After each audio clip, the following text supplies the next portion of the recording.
కథలోకి వెళ్లే ముందు మీ అందరికీ ఒక చిన్న రిక్వెస్ట్. ఈ స్టోరీస్ అన్ని మా టీం చాలా కష్టపడి మీ ముందుకు తీసుకొస్తున్నారు.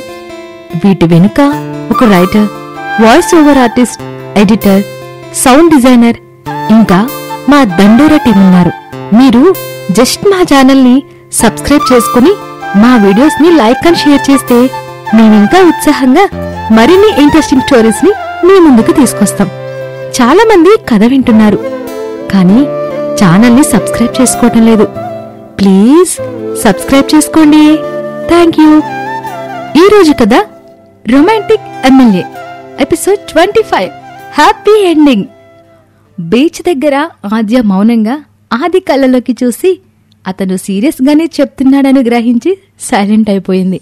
నెక్స్ట్ డే రాత్రి 10 గంటలు. రాజీవ్ వైజాగ్లో దిగి బసవ సహాయంతో ఆది ఇంటి మీదకి అటాక్ ప్లాన్ చేశాడు. బ్యాగ్లో ఉన్న గన్స్ తీసుకుని ఆది ఇంట్లోకి దొంగలా చొరబడ్డాడు. ఇంట్లో ఉన్న అన్ని బెడ్రూమ్లు వెతుకుతూ ఉండగా ఇంట్లో లైట్స్ అన్ని ఒకేసారి ఆన్ అయ్యాయి. నా కోసమే వెతుకుతున్నావా అని ఆది అడగడంతో ఉలిక్కి పడ్డాడు రాజు. మీ అక్క నీ గురించి అంత కాన్ఫిడెంట్ గా చెప్పినప్పుడే వస్తావని గెస్ చేశా. ఎంత ఎర్లీగా వచ్చావంటే నా మరదల్ని ఎత్తుకుపోదామనే అని నవ్వాడు ఆది. ఆది రాజు ఇద్దరూ కలబడ్డారు. ఒకరికొకరు పొట్టలో పంచులిచ్చుకుంటూ కొట్టుకుంటూ ఉన్నారు. ఆ హంగామాకి ఇంట్లో అందరూ లేచి వచ్చారు. రిత్విక్ ఆదిని పొడవడానికి చూస్తున్న బసవతో గొడవకి దిగాడు. పోటాపోటీగా ఫైట్ చేసుకుంటున్నారు. ఆదిని ఎలాగైనా చంపాలి అని కసితో రాజు పాకెట్లో గన్ తీసి ఎయిమ్ చేసి కాల్చే లోపల ఆదిని పక్కకి తోసిన ఆద్య భుజంలోకి బుల్లెట్ దిగింది. అది చూసిన ఆదికి కోపం నశాలానికి అంటి కాలుతో రాజీవ్ని తన్ని కింద పడిన గన్ తీసుకుని రాజీవ్ నోట్లో పెట్టి, అది నా ప్రాణంరా, దానికి ఏమన్నా అయితే కాకులకి గద్దలకి వేయడానికి నీ బాడీలో మాంస ముక్కలు కూడా దొరకకుండా చేస్తా అని వార్నింగ్ ఇచ్చి రిత్విక్ ని చూస్తూ, రాజు 2 చేతులు కాల్చి వీళ్ళిద్దరిని పోలీసులకు అప్పగించు అని చెప్పి ఆద్యని ఎత్తుకుని వెళ్లి కారులో పడుకోబెట్టి హాస్పిటల్కి తీసుకెళ్తాడు. ఆద్యకి ట్రీట్మెంట్ జరుగుతూ ఉంది. రాజీవ్, బసవ, శ్రీవల్లిని జైల్లోకి తోశారు. ఆద్యకి నెక్స్ట్ డే మార్నింగ్ స్పృహ వచ్చింది. కోపంతో చూస్తున్న ఆదిని చూసి, నేను నీ ప్రాణమా అని అడిగింది. అని ఏటో చూస్తూ అన్నాడు ఆది. నా కళ్ళల్లోకి చూసి చెప్పు అని అడిగింది ఆద్య. అవును, నా ప్రేమని పక్కన పెట్టు, నీ ప్రేమని రియలైజ్ అయ్యావా అని అడిగాడు ఆది. అయ్యాననే అనుకుంటా అని అంది ఆద్య. తిన్నగా చెప్పు పంతులమ్మా అన్నాడు ఆది. చెప్పటానికి ఏమీ లేదు, నాకు నిద్రొస్తుంది అని నిద్రపోయింది ఆద్య. అంత ఈజీగా ఒప్పుకుంటే మీరు ఆడాళ్ళు ఎందుకవుతారు అని అనుకున్నాడు ఆది. ఇక వారం రోజుల తర్వాత హాస్పిటల్ నుండి డిశ్చార్జ్ అయిన ఆద్య తన పెళ్లి విషయాన్ని రాజేశ్వరీదేవికి చెప్పి, నాని, నేనిక నీ దగ్గరికి రాలేను, నువ్వే ఇక్కడికి రా, వంశీ బావా నీకు అన్ని విషయాలు చెప్పాడు కదా అని అడిగింది. హా, నీ పెళ్లి విషయం తప్ప అని అంది రాజేశ్వరీదేవి. ఈ విషయం బావకి నేనింకా చెప్పలేదు గ్రాని అని అంది ఆద్య. సరేలే, నేనొచ్చి మీ అత్తగారింట్లో కలుస్తాను. మీ పెద్దమ్మ కొడుకు ప్రణవ్ని కూడా కలుస్తా. వాడికి గతం గుర్తు రాకపోయినా ప్రజెంట్లో సంతోషంగా ఉన్నాడని చెప్పావుగా, అలాగే వాడినుండని, నువ్వు కూడా చల్లగా ఉండు అని దీవించి ఫోన్ పెట్టేసింది రాజేశ్వరీదేవి. ఇక రిత్విక్ ఆద్యని దక్కించుకోవాలనే ఆలోచన మానేసి తను ఎక్కడున్నా సంతోషంగా ఉండాలని ఆలోచించడం మొదలుపెట్టాడు. దేవికి రిత్విక్ నచ్చడం మొదలైంది. కాని ఆ విషయం ఇంట్లో ఎవరికి చెప్పే ధైర్యం లేక సైలెంట్ గా ఆద్యకి హెల్ప్ చేస్తూ, టైంకి మెడిసిన్ ఇస్తూ, చదువుకుంటూ కాలం గడిపేస్తూ ఉంది. దేవి ఇష్టం కనిపెట్టిన ఆద్య సమయం వచ్చినప్పుడు వాళ్ల పెళ్లి ప్రస్తావన ఇంట్లో తేవాలి అని డిసైడ్ అయ్యింది.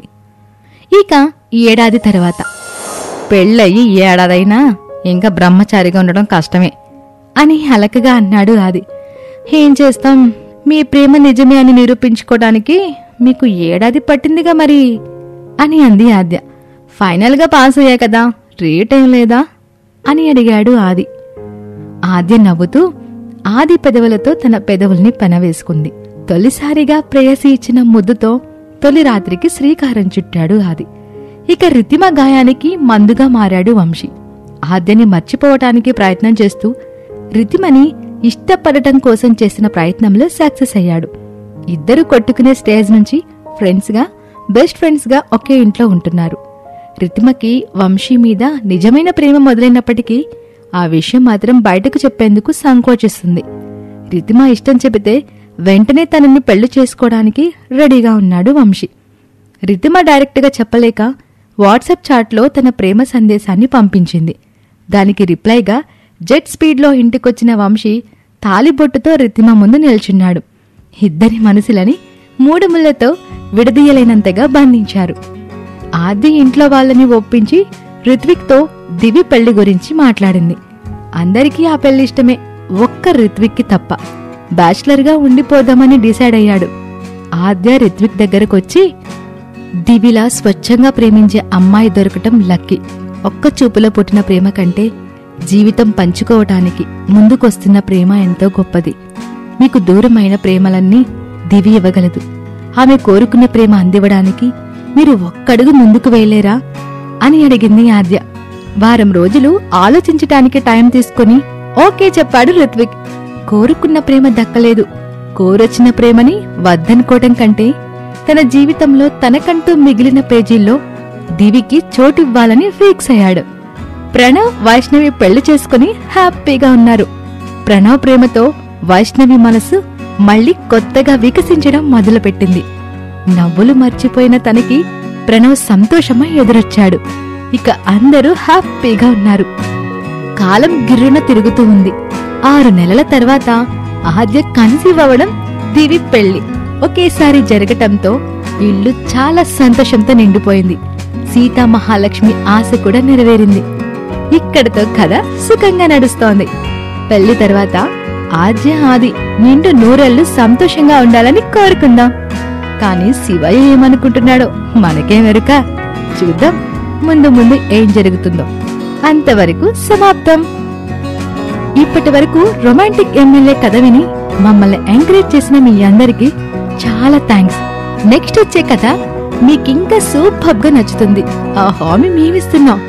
అందుకు మీరు చేయాల్సిన పని ఒకటే, వెంటనే దండోరా ఛానల్ ని సబ్స్క్రైబ్ చేసుకుని మా వీడియోస్ ని లైక్ అండ్ షేర్ చేయండి.